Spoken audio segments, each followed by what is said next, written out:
you can save fuel on every trip, so you can go with confidence. See us now at Bridgestone Select Tyre and Auto. Switch to an amazing mobile plan and get a double data deal for 3 renewals this summer. That's a whopping 84 days of double data on selected plans. Plus, get unlimited data banking. Escape your pricey telco with Amazing.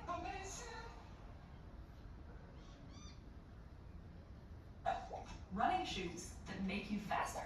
Okay or not okay? Regulators decided something in the middle. They tried to restrict how much energy return super shoes could give by implementing a 40mm foam height limit and saying shoes can't have more than 1 carbon fiber plate. Kipchoge's shoes barely fit these requirements, but they were prototypes.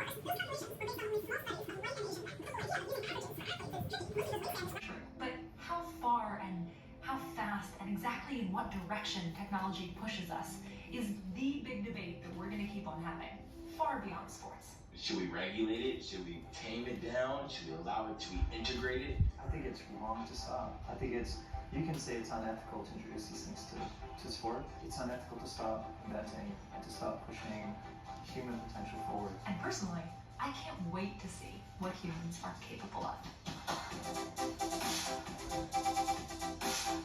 Welcome to Nike's Test Lab.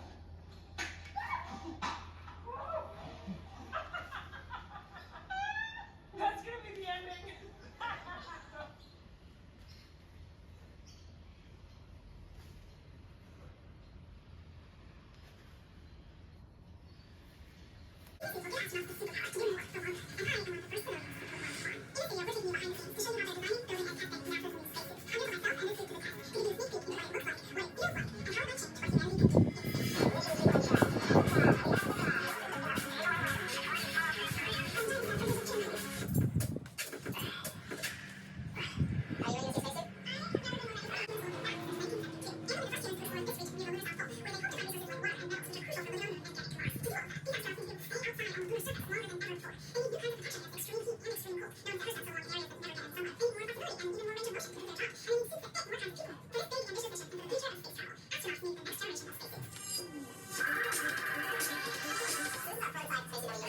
Were each reported to cost about $150 million in today's dollars.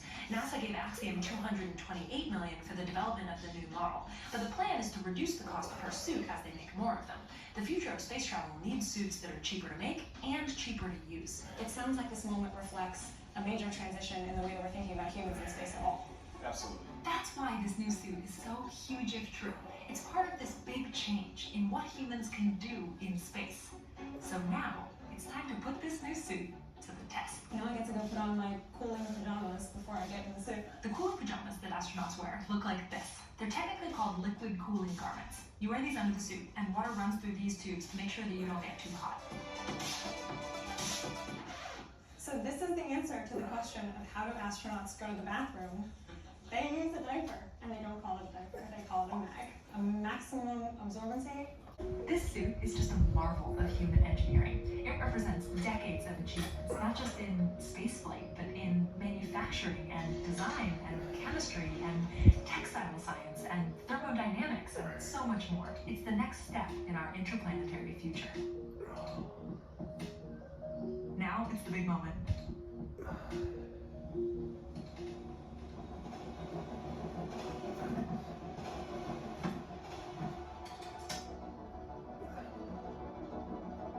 As the helmet went on, there was this moment where I just felt calm. I closed my eyes and I imagined being an astronaut.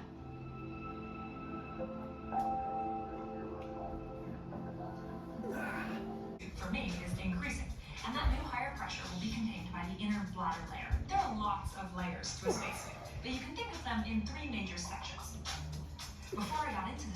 got to see each of them being made. So what we have here is that bladder layer, right? So this is the layer of the glove that actually holds the pressure. If you want to know what these feel like, go find a pair of dishwashing gloves. It's basically similar, except with a really fancy proprietary material.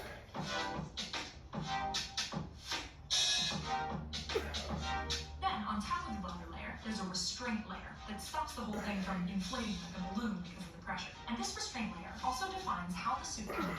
Astronauts need to practice how to move in a spacesuit with a model like this. This is what we call our 1G. I'm feeling right now. The way that I clear my ears, since I obviously can't hold my nose, is I go like this. Works great. I'm at 2.5 right now. We're going up to 4.3. And you can tell that my hands are getting stiffer. The suit itself is starting to feel a little bit different.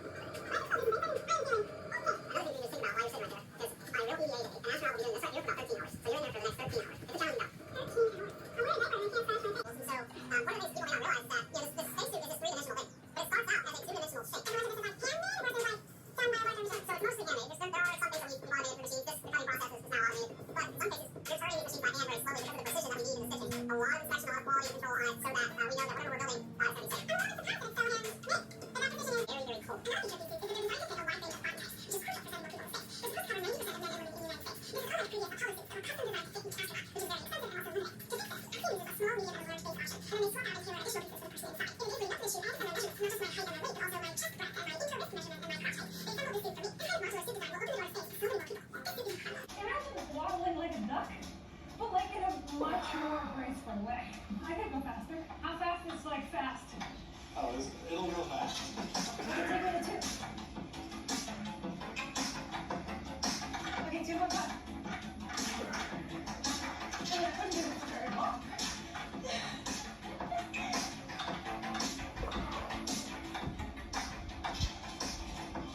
Yeah. I mean, I'm definitely warmer, but I'm not hot. This feels quite comfortable. I mean, it's a relative term.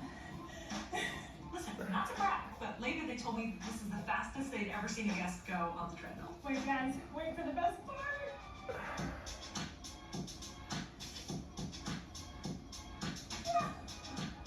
I don't think I've ever done that. Challenge 2, check.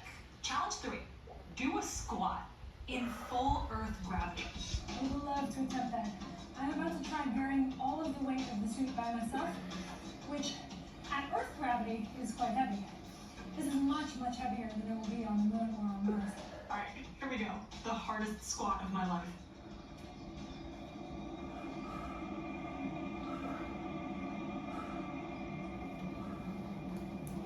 It's what I dreamed about when I was a kid. And likely one day this suit and other prototypes like it will be in museums for other kids to see, in exhibits dedicated to the people and the equipment that prepared humanity to go farther than we've ever gone before.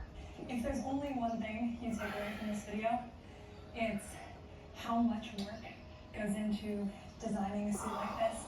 Every time you see an astronaut do something new, every time you see an astronaut take a spacewalk or set foot on the moon again or set foot on Mars, don't just think about that astronaut.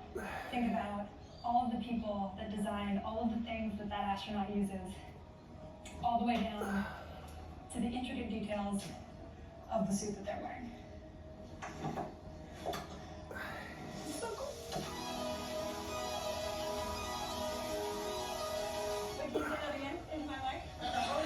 What was that? You're the first person that has gone up to 2.5 on the treadmill. Very, very impressive. We don't have anybody. Thank you for giving me the opportunity. I wanted to say a big thank you to the Axiom team. We are the first creators that they've let into their facilities, and we were blown away by all of the amazing people on their team. Also, while we were there, they showed us how Human beings aren't spread evenly across the planet. We tend to cluster together. Today, more than half the world's population live in cities. It's a point that becomes very clear if you view the world from a unique perspective. Up there. Orbiting 250 miles above the Earth, a striking pattern of civilization emerges. Giant hubs of human activity, cities and megacities. Our communities are connected, laced together over vast distances by sophisticated transport networks, some as old as civilization itself. How we live has been shaped by speed, humanity's relentless desire to move faster. So what jumpstarts this modern pattern of human movement back and forth across the continent? Well, this is County Cornwall in England, and a pivotal moment in engineering happens right here over 200 years ago. It's a moment that changed the way we all move. It's great. There's a certain piece of technology, certain machines that when they show up, they send us off on a new direction in history. But often once they're obsolete, they're forgotten, they're destroyed, we don't have them around anymore. So it's so cool. We still have this one. Hello, I'm Sean Ryder. Hello, Scott. What am I looking at here? Well, we're looking at a replica of the world's first successful self-propelled vehicle. We call it the Puffing Devil. Trevilick, the Cornish engineer, came up with this fresh concept of how to raise steam. It's essentially a tube, and then within it we have another tube half the diameter. And within that middle tube is the fire. So the fire is totally surrounded by water. Yeah. And this was an amazing leap forward. Trevilick saw future work. You could get more energy out of a smaller package, and maybe, just maybe, if you could get enough energy from a small enough engine, the engine could move itself. Right? That's this mind-blowing idea, and this is where he achieved it. So, the question is, what's it like to drive? Right? With his very first test drive, he does away with thousands of years of tradition, swapping horsepower for steam power. Even so, the legacy of my four-legged friend lives on. The steam locomotive is dubbed the Iron Horse.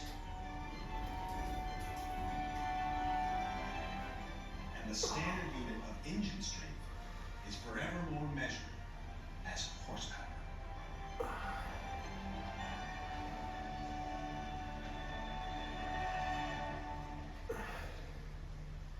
Now that I've had a chance to ride on the Puffing Devil, I have a much better sense of how this story begins. You see, Trevilick's innovation ignites a revolution in steam locomotion. It helps to turn fledgling countries into giant nations with the power to move faster and further. There's one nation in particular that really benefits from the full force of the steam locomotive. America. In the early 1800s, most of the country is still virgin territory.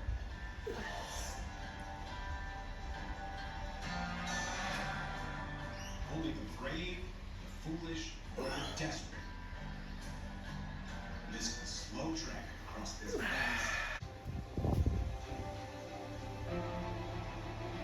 The place these life-changing journeys begin will play a defining role in the way we move.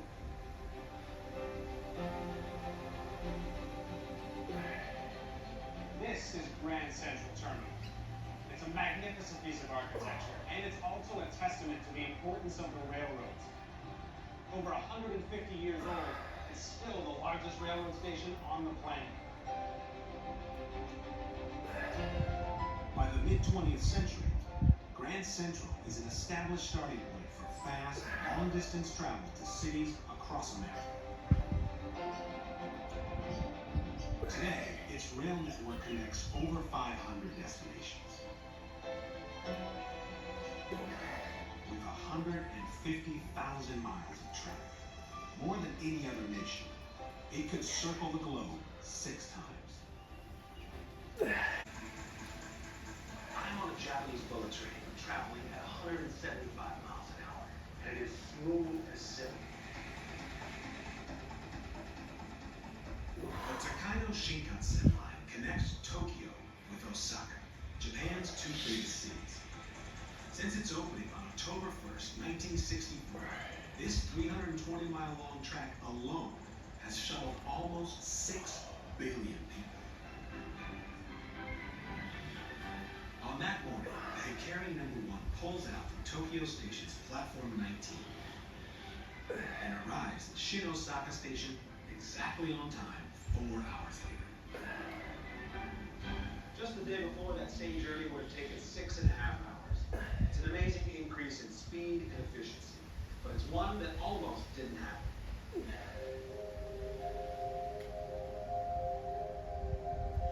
In the 1950s, trains are topping out at almost 70 miles an hour.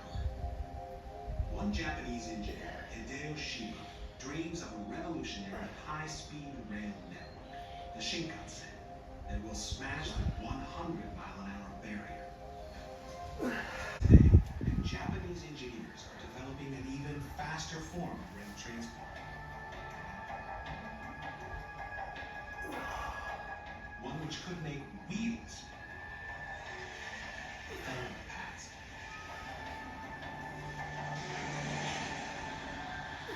This is one of a kind. I'm in the Yamanashi maglev train station. Here, Japanese engineers are working on perfecting the fastest train on the planet. It's designed to carry passengers up to 300 miles an hour. This is the L0. It holds the record as the fastest in the world. An incredible 374 miles an hour. That thing is booking, man. It's just flying. I mean, not really flying because it doesn't have wings, but it's going airplane speeds. I guess technically it's not touching the ground. The truth is, I don't know what to call it, but it's very cool and very fast. There's one other thing too. Did you hear how the only thing we hear is the wind whooshing past the outside? That's because there's no engines on board. And that is because of an inspiration that happened in New York in the 1960s. Tracks. But how does he get it to move? Powell has an answer for that too.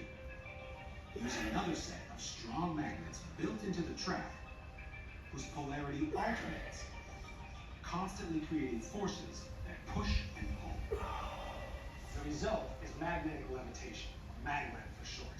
Powell is the first to think of it in terms of motion. But can magnets really levitate a train? Enlightened engineers across the globe embrace the concept, developing a range of maglev transport designs. And the Japanese see the potential for record-breaking speed. A new bullet train. Yes. 速い電車。これが時速500キロで走る超電導リニアです。I'm interested to know, how far does the train float above the ground? 10センチ。 You can't see anything. This really is like flying on the ground.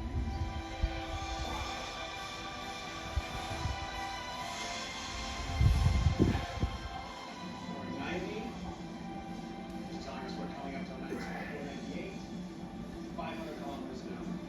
That's over 300 miles an hour. That is a personal record for me. It's as fast as I have ever gone over the land. I'll tell you what, I guarantee it's a personal record for all of them too, because that's as fast as anyone can go on the ground. Oh, this is it. This is the height of technology. The real question is, in the future, can we go faster?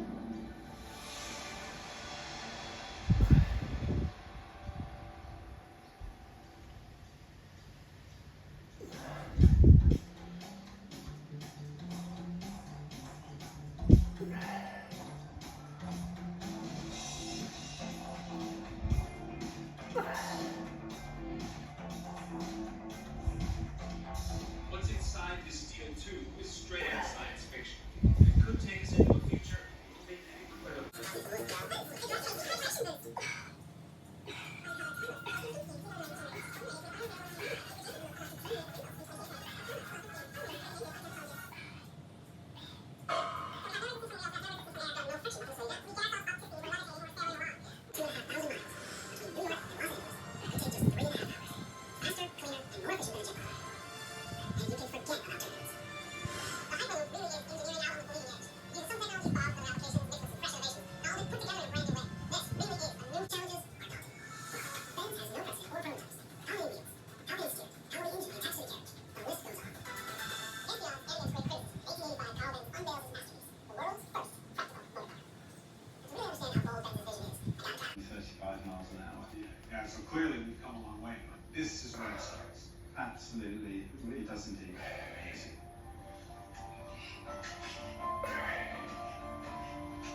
choices on Booking.com. There are so many Tina Feys I could be. So I haven't body doubles. Call Mom Tina at the villa. Or call Mom Tina at the chalet. It's gonna be a note to the slopes. Booking.com, yeah.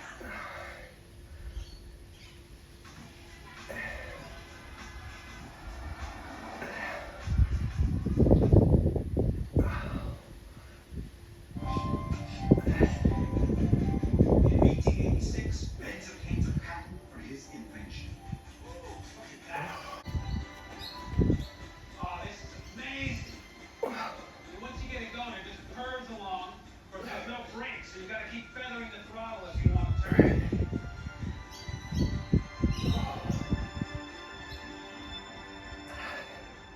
Oh yeah. Now I'm starting to get the hang of this thing.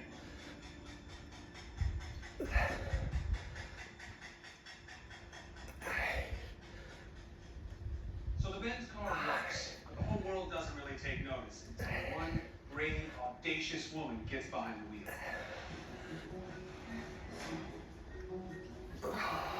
Gardner and uses it as an impromptu replacement.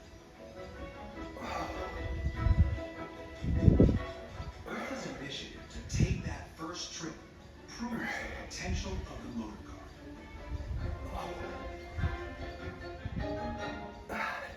Bertha makes it to her destination, and she telegrams home to say that she's arrived safely. Now, that first test drive, she silences all the critics. Right? Because of her determination to drive to her mother's house, she changes the course of human history. It's perhaps the single biggest revolution in transportation ever. But motoring doesn't come cheap. Twice the annual income